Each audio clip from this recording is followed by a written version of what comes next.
could go ahead and tiptoe through your life, digging in the dirt, you can stress on the strife, but I'm gonna fly past the worry and the pain today.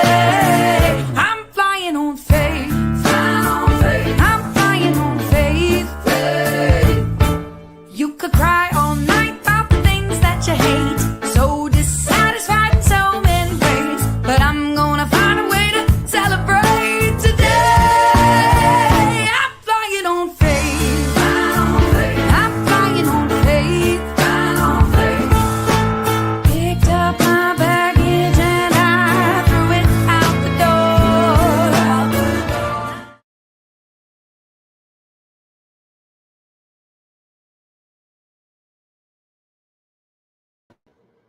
Good morning. Good morning. I hope you are having an amazing Saturday morning. It is 8:21 on Saturday, April 12th. There we go. It's April 12th. And it is a nice, cool morning here in Savannah. I'm pretty excited about that. And today on Pastor V on Wellness, we're going to be talking a little bit about neurodiversity or a neurodivergency. I'm not sure which one you have been told or taught, but they are interchangeable terms. But let's dive right on in. I always like to start with my disclaimer that, first of all, I am not a physician or a certified nutritionist. This should not be considered medical advice. You should see your physician before starting any exercise or diet program. But I'm so glad to tell you that this is not a diet program, okay?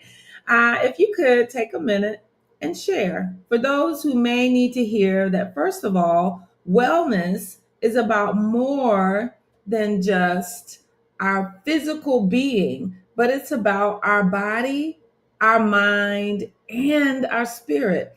As we've talked about here on multiple occasions, the scientific world is recognizing this in such a way that they're instituting it in places like our hospital setting, where when people come in, they are no longer just asked, what are your symptoms? What's bothering you?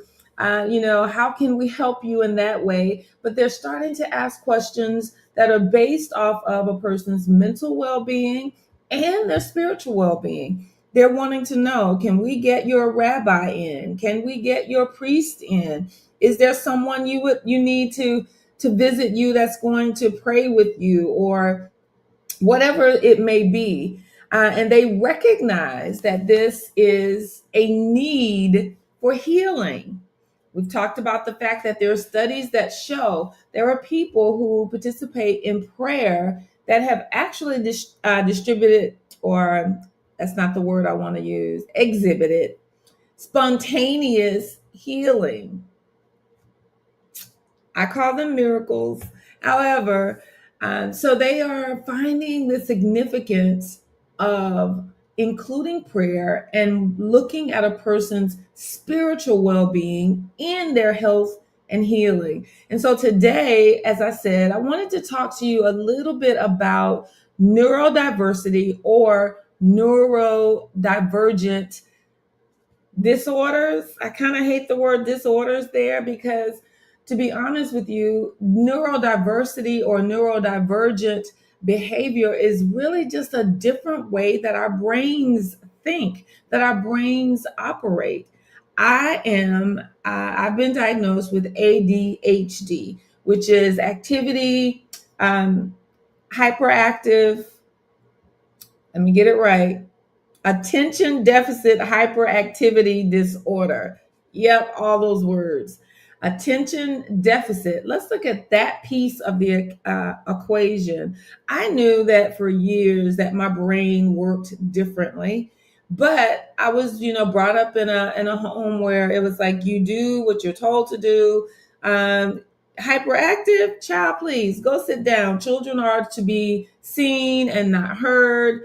I had one professional counselor tell me that especially in African American children born in the age that I was born in, I was born in 1967. I have no problems telling you that that we were born into such a tense time for adults in that era that they didn't have time to try and attend to any hyperactivity. And so they believed in spanking people. I'm not going to say whether I agree or disagree with that. That's for you to decide.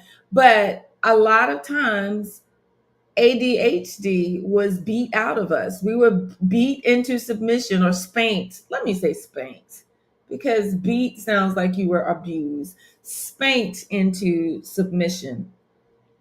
And so that part of our behavior, we learned to control it or to put it in a box and say, okay. And I will tell you, for me, I would literally sometimes sit on my hands. You can't see me now, but I would sit on my hands and I would tap my feet because I'm like, if I get up and start running around, I am going to be in trouble. So I figured out how to conform or comply, and so that I wouldn't be in trouble. But it didn't take away the neurodivergency that I was dealing with.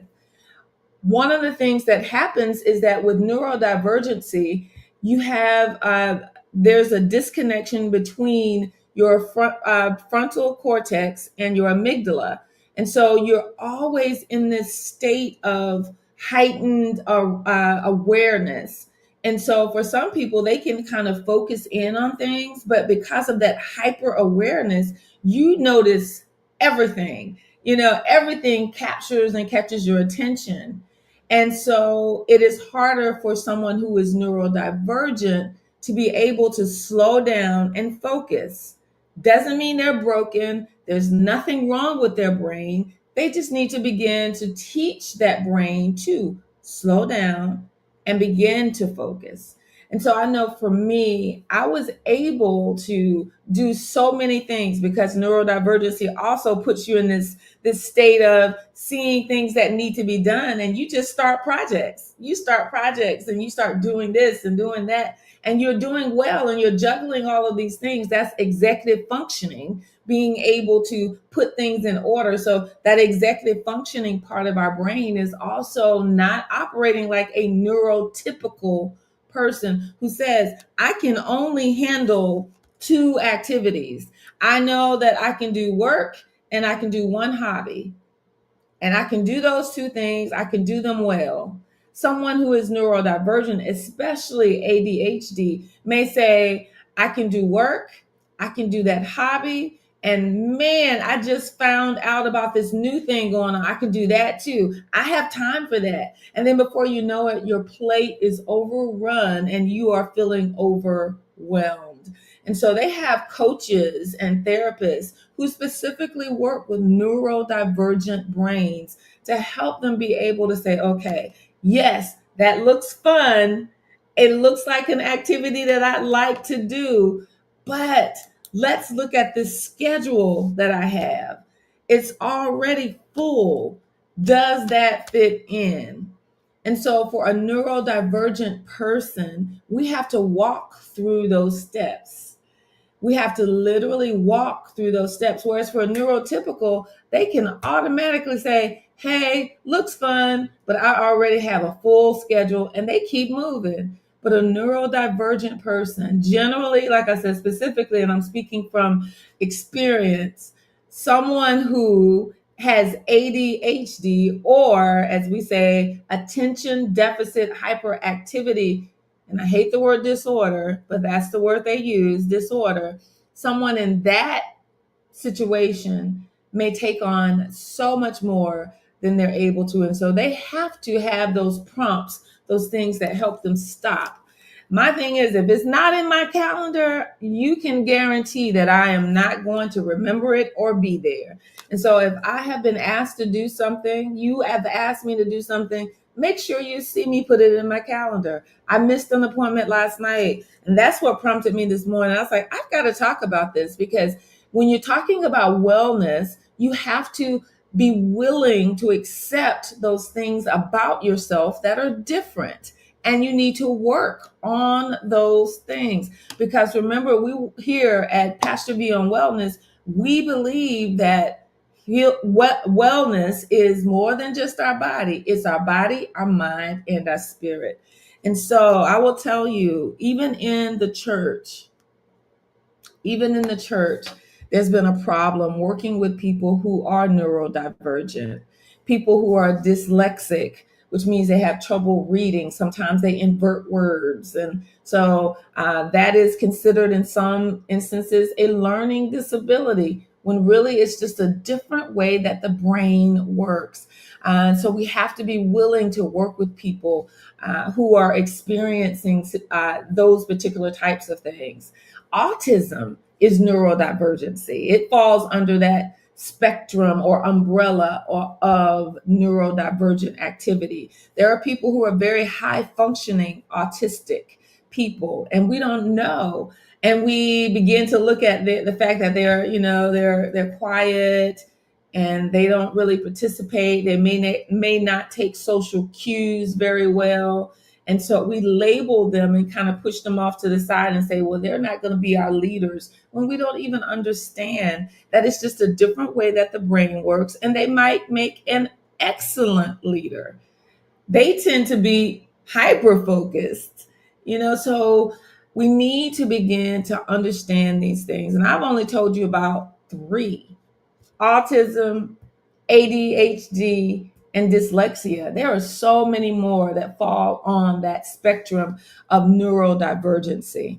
My request of all of my neurotypical friends who probably are like, wow, Pastor V is just kind of all over the place, stop for a minute and recognize that neurodivergency is not something that is wrong with the person. It is just the way that their brain functions. And when I first received my diagnosis, I remember sitting and feeling broken and feeling like, oh my God, that is why I feel like I'm from a different planet. That is why I've always felt as though I didn't truly fit in. And I felt really sad. I had to grieve that diagnosis. I had to grieve that and say, oh my goodness, good morning, Marilyn. I had to grieve that. And I remember talking to the Lord, because our mind is a part of our healing. Remember, our spirit is a part of our healing. And so I remember clearly praying, God, you said that we are made in your image, and this does not feel like your image right now. And I remember saying, you have to show me how this is a part of your plan. And I clearly remember sitting and just kind of meditating on it. Remember, meditation and breathing, listening for God's voice, not just talking to him. So I couldn't just talk at him. I had to slow down and listen to him. And I remember clearly saying, what are some of your good traits, Valerie? What are some of the things that you are proud of? And I remember having that conversation and telling them, Lord, sometimes I see things so differently than everyone else. They may have one approach to a problem, and I may have 3 or 4 different possibilities.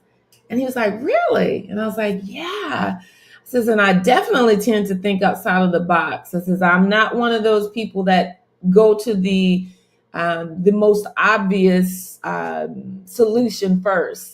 In fact, sometimes I start putting possible solutions out, and people are like, where in the world did that come from? That doesn't even seem to be on point. But when they sit down and start tracking, they're like, oh, that might work.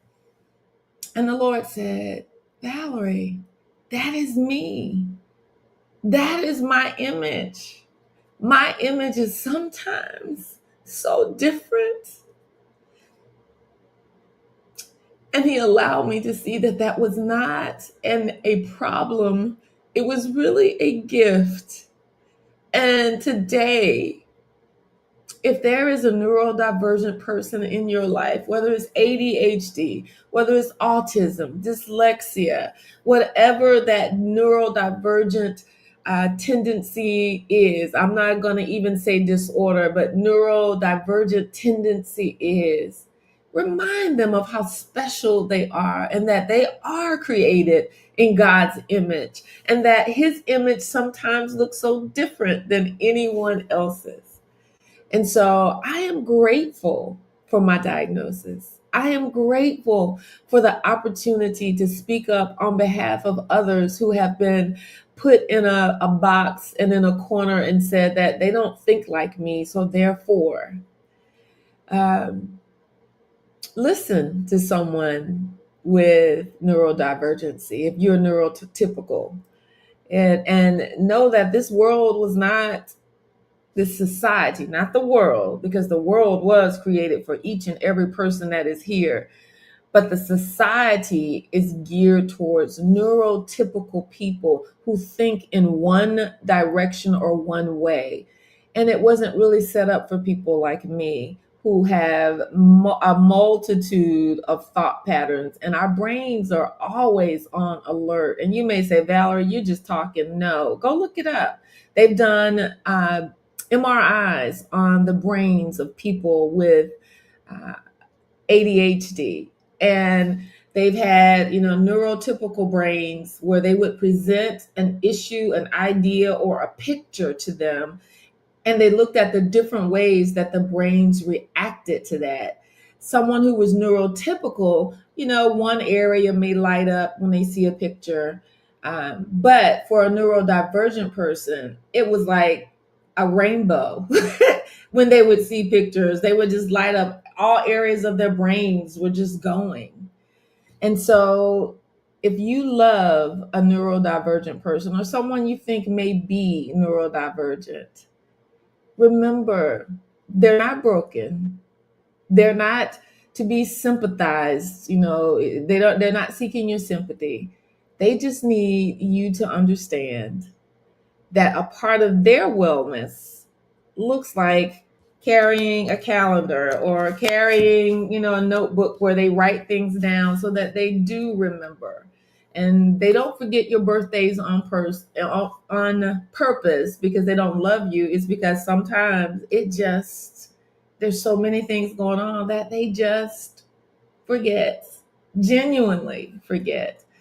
And so if you love a neurodivergent person today, give them a big hug and let them know, hey, I understand. I want to learn more. I want to understand more about you because you indeed are created in God's image. You guys have an amazing day. I could talk about this all day. I love you. Go out and remember this, that my desire and my prayer for you is that you be blessed and be whole. And being whole means accepting people for the way their brain works.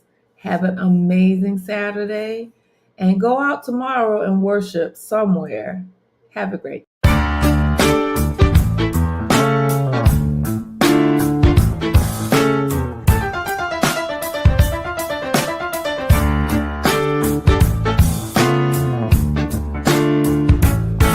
You could go ahead and tiptoe through your life, digging in the dirt. You can stress on the strife, but